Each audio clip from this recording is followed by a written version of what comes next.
आप एक्सटॉर्शन पढ़ो, चाहे रॉबरी पढ़ो, चाहे डेकोइटी पढ़ो, चाहे क्रिमिनल मिसअप्रोप्रिएशन पढ़ो, जो क्लैट आपको पेपर में क्वेश्चन देगा तो वहां पर पर्टिकुलर स्टोरी पर क्या ये सारे इंग्रेडिएंट्स फिट हो रहे हैं कि नहीं।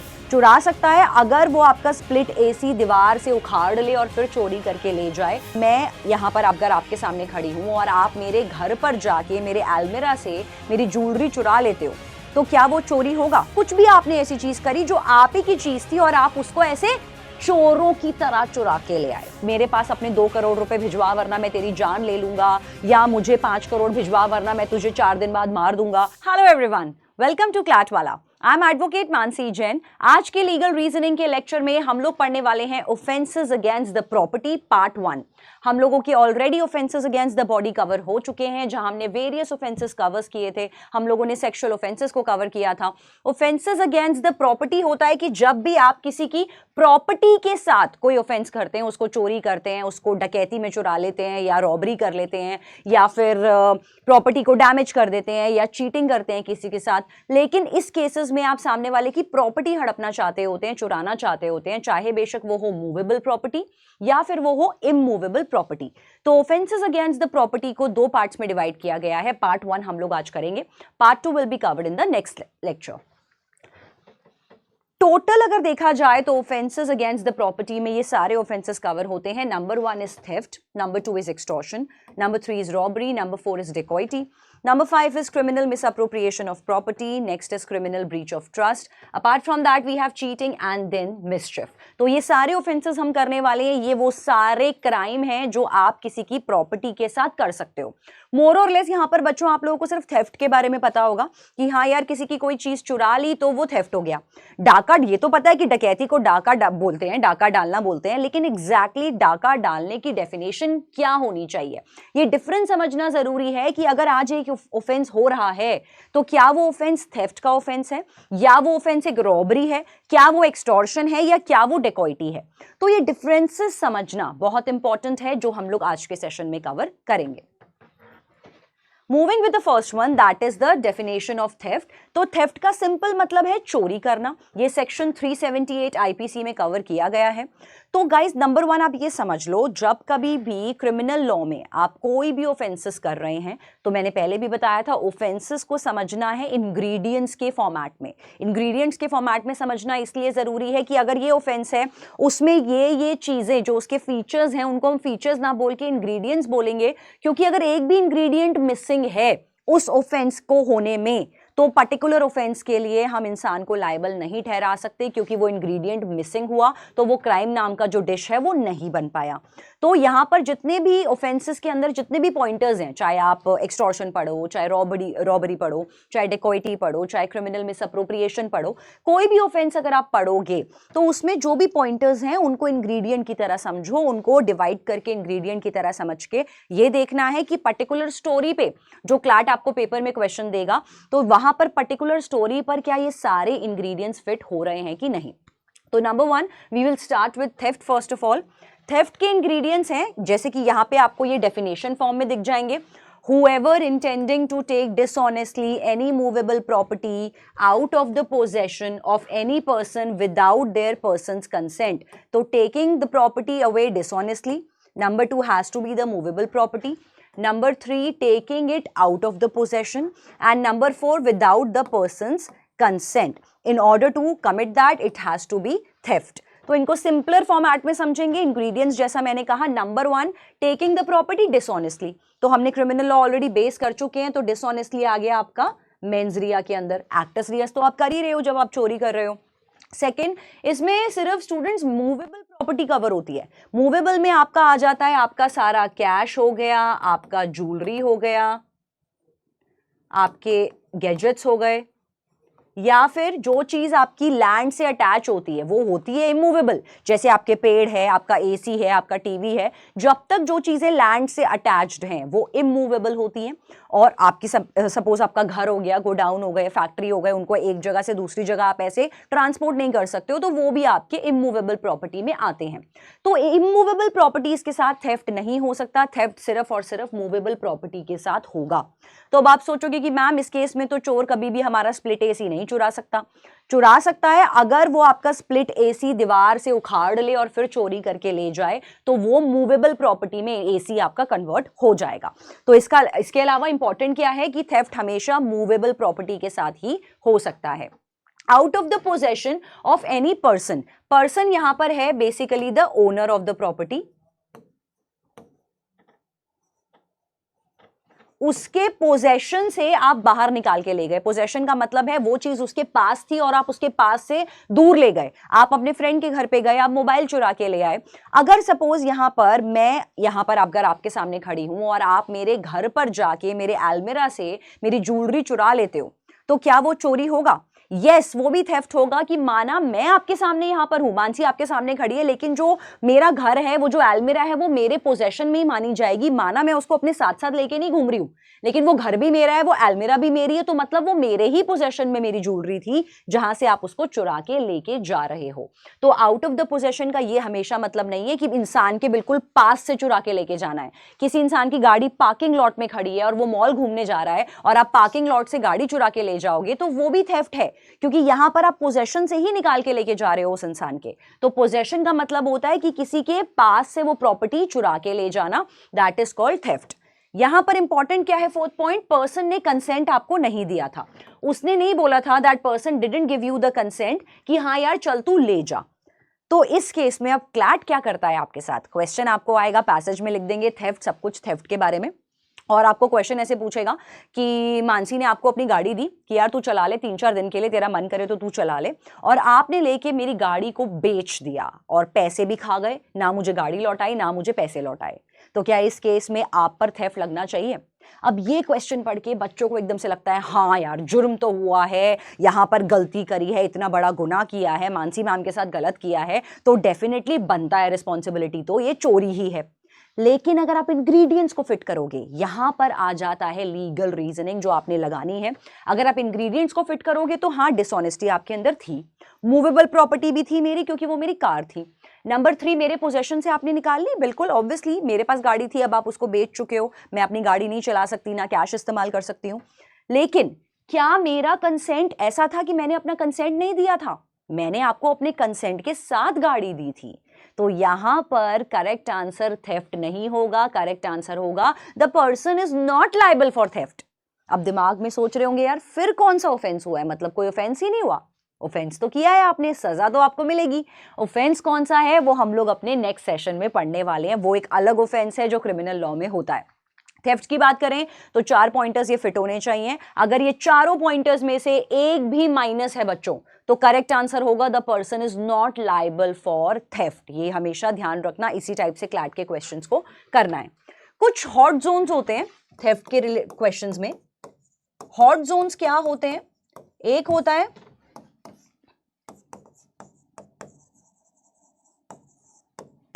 हाइडिंग इन द प्रीमाइसेस, मतलब प्रॉपर्टी के अंदर ही आपने कोई चीज कहीं पर छुपा दी है। तो इसका एग्जाम्पल समझेंगे तो क्लियर हो जाएगा। आप मेरे घर पे मुझसे पढ़ने आए थे, आपको देखा कि आपने कि मानसी मैम की डायमंड रिंग टेबल पे रखी है। आपने सोचा आज नहीं चुरा के लेके जाऊंगा क्योंकि मैम मेरी तलाशी ले सकती हैं, जब मैं 3-4 दिन बाद पढ़ने आऊंगा तब मैं यहां से रिंग चुरा लूंगा। आपने वो रिंग को कारपेट के नीचे छुपा दिया। तो इस केस में अब क्वेश्चन आपसे पूछा जाएगा कि क्या आप लायबल हो थेफ्ट के लिए? आपको लगेगा मैम ने बोला था कि यार आउट ऑफ पोजेशन होना जरूरी है, तो ये रिंग तो मानसी मैम के अभी भी घर पे उनके कारपेट के नीचे छुपी है, मैं तो अपने घर पे लेके ही नहीं गया। यहां पर लेकिन करेक्ट आंसर होगा you are liable for theft. अब क्यों ऐसा हुआ? क्योंकि माना वो रिंग मेरे ही पोजेशन में है, मेरे ही घर में है, मेरे ही ड्राइंग रूम में, मेरे ही कारपेट के नीचे है, लेकिन वो मेरे लिए एज गुड एज नथिंग है, क्योंकि अगर शाम को मुझे पार्टी में वो रिंग पहन के जाना था तो मुझे आपकी वजह से बिना रिंग के जाना पड़ा। क्या पता वो रिंग बेच के मुझे लोन लेना हो बैंक से और मैं वो भी नहीं ले पाई क्योंकि वो रिंग को आप कारपेट के नीचे छुपा गए थे। तो मेरे लिए वो ring as good as nothing है, वो एग्जिस्ट करती ही नहीं है क्योंकि आपने उसको मेरी प्रॉपर्टी में छुपा दिया है। तो छुपाने वाले केसेस आपसे क्लैट पूछेगा, वहां पर करेक्ट आंसर होगा the accused is liable for theft. Second होते हैं आपके बेलमेंट सिनेरियोज।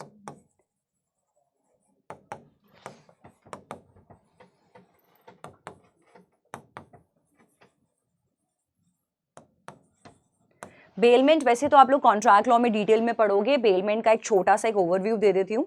जब आप किसी को अपना कुछ सामान देते हो, उसके पास रखवाते हो, उस केस में वो अभी वैसे तो बेलमेंट में होता है आउट ऑफ लव रखवा दिया आपने, या कोई सर्विसेज देने के लिए रखवा दिया, लाइक ड्राई क्लीनर पे अपना ट्रूसो आउटफिट रखवा दिया, कार रिपेयर के लिए आपने भेज दिया, तो इस तरह से, या किसी को गिरवी देना। लेकिन अभी हम लोग थेफ्ट की बात कर रहे हैं, तो हम सिर्फ बेलमेंट का रिपेयर वर्क्स वाला सिनेरियो देखेंगे जो थेफ्ट के क्वेश्चंस आते हैं आपको।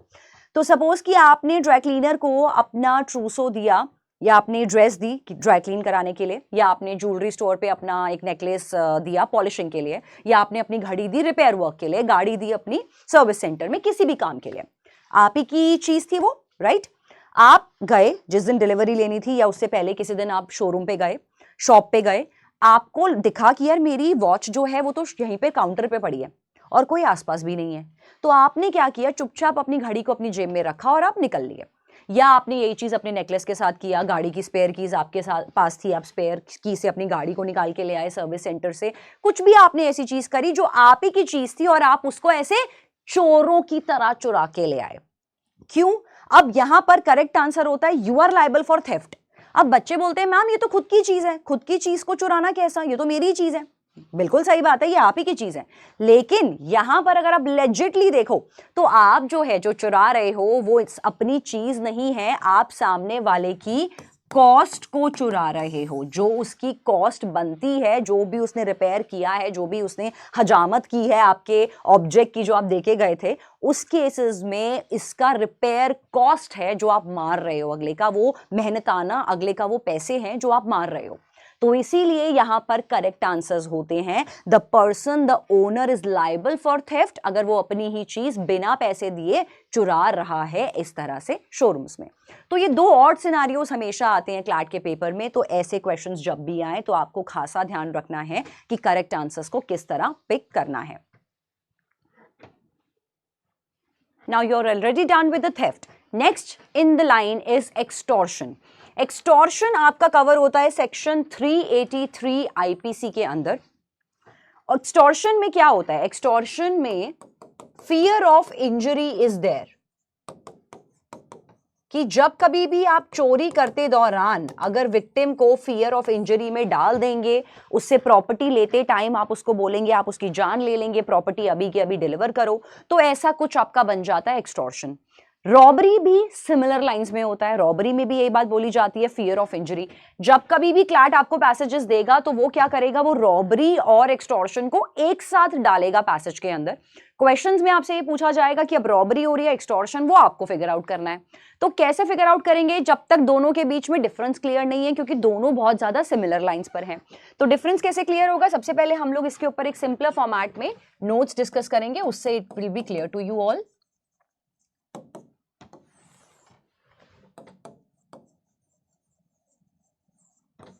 एक्सटॉर्शन एंड रॉबरी, इन दोनों में पॉइंट ऑफ कॉमनैलिटीज हैं पहले तो दो, that is both movable and immovable properties इनमें कवर होती हैं, जिसका ये मतलब है कि आपकी मूवेबल प्रॉपर्टी जो हमने थेफ्ट में पढ़ा था उसके साथ एक्सटॉर्शन भी हो सकता है, उसके साथ रॉबरी भी हो सकती है। साथ के साथ अगर आपकी इमूवेबल प्रॉपर्टी है, आपके घर के जमीन के पेपर हैं, आपके गोडाउन के पेपर हैं, आपकी फैक्ट्री के पेपर हैं, कोई इंसान आपको डरा धमकाकर आपसे वो भी चुरा सकता है, वो बन जाएगा आपका एक्सटॉर्शन या फिर robbery. Now understanding the second point,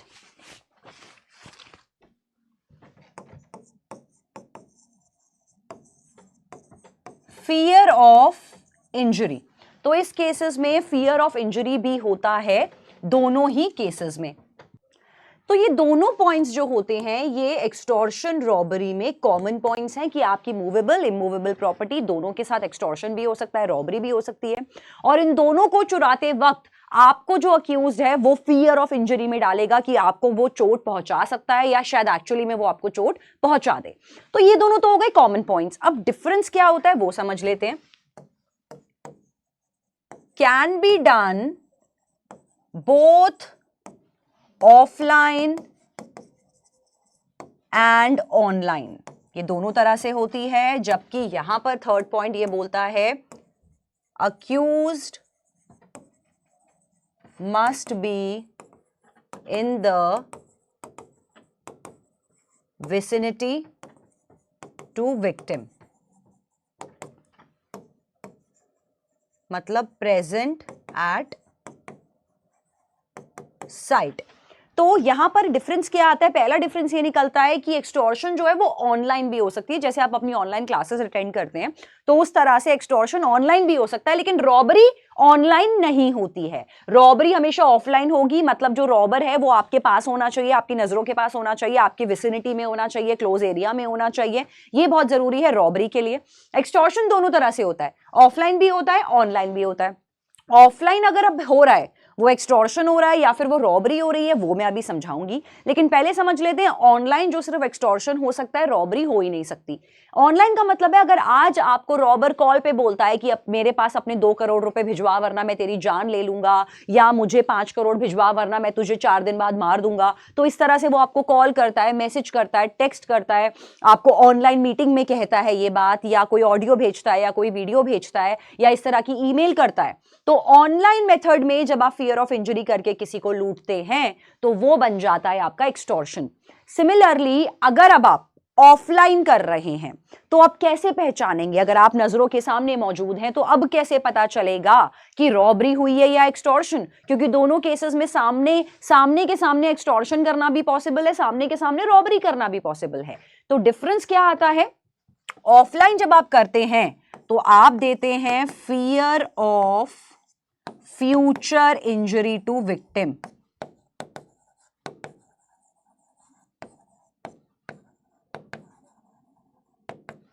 या फिर fear of current injury to victim's property और नियर वंस और डियर वंस। और यहां पर क्या पॉइंट निकल के आएगा?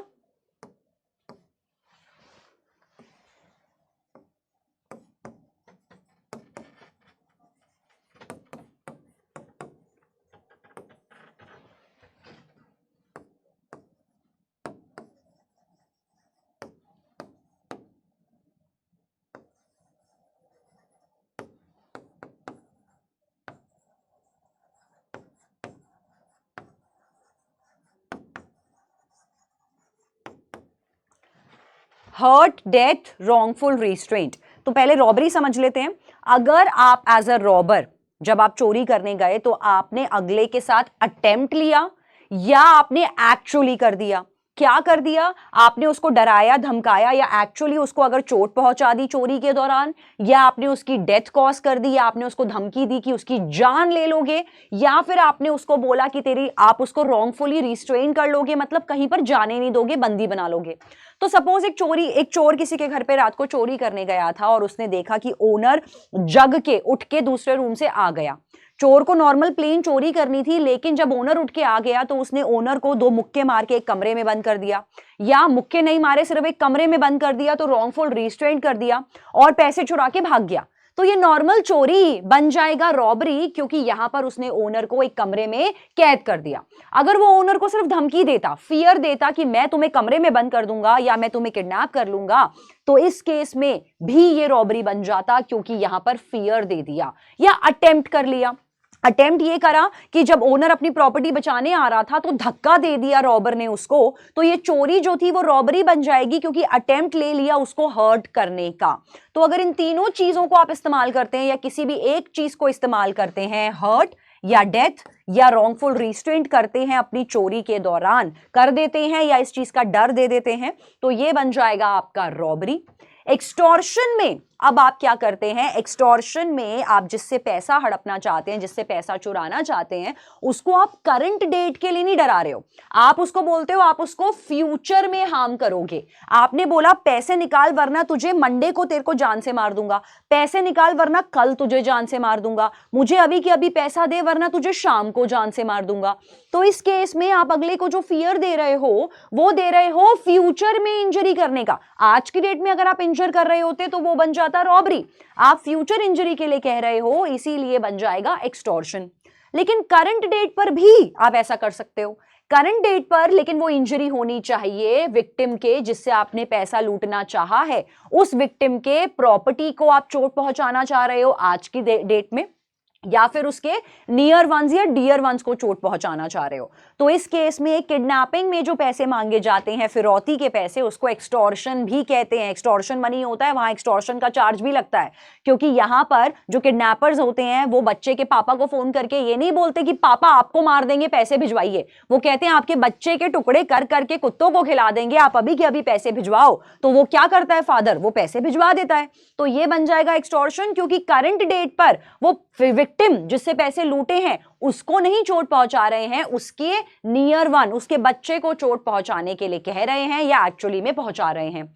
सिमिलरली अगर आप किसी को बोलते हैं अभी की अभी 2 करोड़ मुझे दे वरना मैं तेरी प्रॉपर्टी में आग लगा दूंगा, तो ये एक्सटॉर्शन बन जाएगा, क्योंकि आप इस केस में प्रॉपर्टी को डैमेज करने के लिए कह रहे हैं।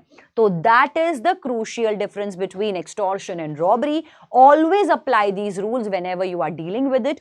किस तरह से, कौन से फियर के एलिमेंट्स यूज करे गए हैं, किस लेवल की धमकी यूज की गई है, ये डिसाइड करता है कि एक्चुअली ये हो रहा है आपका एक्सटॉर्शन या ये हो रहा है आपका रॉबरी। नंबर ऑफ पीपल यहां पर इंपॉर्टेंट है। यहां पर रॉबरी के लिए bare minimum number of people होने चाहिए 1 to 5 पीपल। मतलब कि एक इंसान, 2 इंसान, 3 या 4 या मैक्सिमम 5 लोग रॉबरी कर सकते हैं। अब आप सोचोगे कि मैम अगर 6 लोगों ने सेम रॉबरी करी तो क्यों उसको रॉबरी नहीं कहेंगे? तो वहां से निकल के आएगा हमारा नेक्स्ट ऑफेंस जिसको हम कहते हैं डेकॉइटी। तो इस केस में आपका डेकॉइटी क्या होता है? डेकॉइटी इज नथिंग बट 5 और more people committing the dacoity. अच्छा, वहां पे 1 to 4 है, नॉट 5 है, यहां पर एक मिस्टेक हुआ है, यहां पर 4 होगा, 1 to 4 पीपल। तो जैसे ही लोग बढ़ जाएंगे, जैसे ही ये लोग आपके 5 या 5 से ज्यादा लोग, 5 और मोर पीपल, अगर they are committing the robbery, 5 या 5 से ज्यादा लोग अगर रॉबरी के सारे एलिमेंट्स को फिट कर रहे हैं जो हमने अभी किए हैं, तो ये ऑटोमेटिकली बन जाती है आपकी डेकॉइटी। और अगर आपको ध्यान हो, प्रिपेरेटरी स्टेज हमने पढ़ा था पनिशेबल नहीं होता स्टेजेस ऑफ क्राइम में, लेकिन प्रिपेरेशन ऑफ डेकॉइटी पनिशेबल है। तो अगर आप डेकॉइटी की तैयारी कर रहे हैं, आप 5 या 5 से ज्यादा लोग हैं, तो प्रिपेरेटरी स्टेज में भी आपको पनिशमेंट मिल जाएगी, लेकिन preparation to robbery, preparation to theft या प्रिपेरेशन टू एक्सटॉर्शन में कोई सजा नहीं है, क्योंकि ये प्रिपेरेटरी स्टेज क्राइम्स पनिशेबल नहीं होते एक्सेप्ट फॉर डेकॉइटी। तो सिंपल सा फॉर्मेट है, अगर रॉबरी समझ में आ गया तो डेकॉइटी समझना तो केक वॉक है। तो अगर 5 या 5 से ज्यादा लोग रॉबरी कर रहे हैं, रॉबरी के सारे एलिमेंट्स को फिट कर रहे हैं, तो वो उनका बन जाएगा डेकॉइटी, और डेकॉइटी में ज्यादा पनिशमेंट होती है रॉबरी के कंपैरिजन में। तो इस केसेस में अगर वो मर्डर कमिट करते हैं, किसी को चोट पहुंचाते हैं या किसी को रॉन्गफुली रिस्ट्रेंट करते हैं, तो that will clearly become the dacoity. Robbery के लिए एक बार पॉइंट्स भी फिट कर लेते हैं। यहां पर in order to commit theft, या तो इस केस में यहां पर करना होता है प्रॉपर्टी को लेके, theft either can be extortion, जैसा कि अभी मैंने बताया, थेफ्ट ही आपका एक्सटॉर्शन बन जाता है या थेफ्ट ही आपका रॉबरी बन जाता है, जैसे ही फियर ऑफ इंजरी इंक्लूड हो जाता है। सिंपल प्लेन चोरी के दौरान अगर आपने सोचा कि चल यार किसी को चोट पहुंचा देते हैं, किसी को धक्का मार देते हैं, किसी को डरा धमका देते हैं, ऐसा कर देते हैं, तो सिंपल तरह से वो आपका जो थेफ्ट था वो या तो एक्सटॉर्शन में कन्वर्ट हो जाएगा या रॉबरी बन जाएगा। एक्सटॉर्शन के पॉइंटर्स हमने पढ़े हैं, वो ध्यान से समझना जरूरी है, क्योंकि जैसा मैं कह चुकी हूं, क्लैट हमेशा आपको रॉबरी एक्सटॉर्शन साथ में पूछेगा। दोनों के बीच में डिमार्केशंस करना बहुत इंपॉर्टेंट है, तभी आप फैक्ट्स पे अपनी नॉलेज को अप्लाई कर पाएंगे। एक्सटॉर्शन का जैसे हमने पढ़ा था, यही पॉइंट्स यहां लिखे हैं। जब भी आप किसी को फियर ऑफ इंजरी में लेके आते हो टू दैट पर्सन, तो जिस वजह से वो इंसान आपको अपनी प्रॉपर्टी डिलीवर कर दे, अपनी वैल्यूएबल चीज डिलीवर कर दे, तो वो आपका एक्सटॉर्शन में आ जाता है। इवन जो हम लोग पढ़ते हैं ना, वो हफ्ता वसूली वगैरह, वो भी एक्सटॉर्शन मनी ही होता है, क्योंकि वहां पर हफ्ता वसूल करते टाइम इंसान को पता होता है कि अगर आज मैंने हफ्ता नहीं दिया तो कल या परसों आके रंगू दादा मुझे मार देगा, तो वो एक्सटॉर्शन ही होता है वसूली वाले केसेस, क्योंकि यहां पर आप उनको फियर ऑफ इंजरी में डाल रहे होते हो टू डिलीवर द वैल्यूएबल। यहां पर जैसा कि मैंने कहा, इमूवेबल प्रॉपर्टीज भी इंक्लूड होती है एक्सटॉर्शन और रॉबरी में। तो आप किसी को डरा धमका के बोलते हो कि अभी अपनी प्रॉपर्टी के पेपर पे साइन कर, अपना घर मेरे नाम कर, आपने गन पॉइंट पे उससे ये बात बोली है तो उसने साइन भी कर दिया, तो ये आपका रॉबरी बन जाएगा, क्योंकि आप उसको फियर ऑफ डेथ यहां पर दे रहे हो। तो इमूवेबल प्रॉपर्टी हो या मूवेबल प्रॉपर्टी, ये दोनों ही सब्जेक्ट मैटर होते हैं एक्सटॉर्शन और रॉबरी और इवन डेकॉइटी के भी। एज वी ऑल नो, यहां पर हमने पढ़ा है फियर ऑफ डेथ होता है रॉबरी के लिए, फियर ऑफ हर्ट होना चाहिए या रॉन्गफुल रिस्ट्रेंट, किसी को बंदी बनाना, या फियर ऑफ इंस्टेंट डेथ कि अभी की अभी मार दूंगा, कल नहीं मारूंगा, अभी की अभी मार दूंगा, इंस्टेंट हर्ट या instant wrongful restraint has to be the key pointers of it. तो आज की क्लास में हम लोगों ने 4 मेजर ऑफेंसेस करे हैं, दैट इज थेफ्ट। थेफ्ट के मैंने आपको हॉट जोन्स बताए थे, जिस टाइप के ट्रिकी एरियाज में आपसे क्लैट क्वेश्चंस पूछता है। साथ के साथ हमने पढ़ा है रॉबरी और एक्सटॉर्शन के बीच में डिस्टिंक्शन, जो कि बहुत इंपॉर्टेंट है क्लैट के पॉइंट से। डेकॉइटी पे भी क्वेश्चंस आते हैं, लेकिन डेकॉइटी पे यहां पर आपको यह ध्यान रखना है, अगर रॉबरी टोटली थॉरोली क्लियर है तो डेकॉइटी ऑटोमेटिकली आपको क्लियर होगा। बट प्रैक्टिस करनी है क्वेश्चंस को, डीपीपी को प्रैक्टिस करनी है। सब्जेक्ट आज आपने समझ लिया है, लेक्चर आपने वाला समझ लिया है, लेकिन अब आपको इस नॉलेज को अप्लाई करना है, जाके क्वेश्चंस पर डीपीपी को सॉल्व करना है, ताकि आपका ये टॉपिक बिल्कुल स्ट्रांगली बिल्ड हो जाए और ऐसे क्वेश्चंस अगर आपको क्लैट में आए तो आपको दिक्कत ना आए ऐसे क्वेश्चंस को फेस करने में। अगले सेशन में मिलेंगे आपसे, जहां पर करेंगे offences against the property part 2, जहां पर हम लोग बहुत सारे ऑफेंसेस पढ़ने वाले हैं। जिस टाइप से क्लैट आपको क्वेश्चंस देगा उस टाइप के ट्रिकी जोन्स पे भी वर्क करेंगे। मिलते हैं आपसे अगले सेशन में। Take care everyone, bye bye.